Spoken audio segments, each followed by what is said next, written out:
गर्मी के बाद हैदराबाद के लोगों को आज सुबह राहत मिली। हैदराबाद समेत रियासत के कुछ हिस्सों में हल्की से औसत बारिश हुई, जिसकी वजह से दर्जा हरारत में गिरावट दर्ज की गई।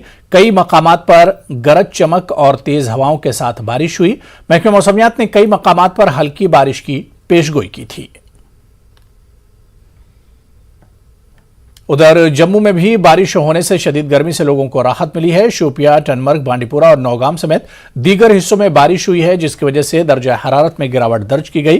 कई मकामात पर तेज हवाओं और गरज के साथ बारिश हुई।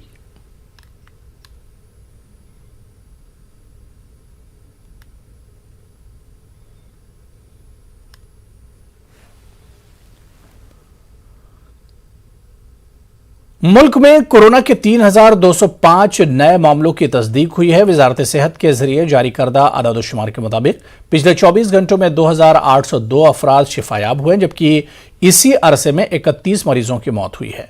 आदादोशुमार के मुताबिक मुल्क में कोरोना के एक्टिव मामले तकरीबन 20,000 हैं।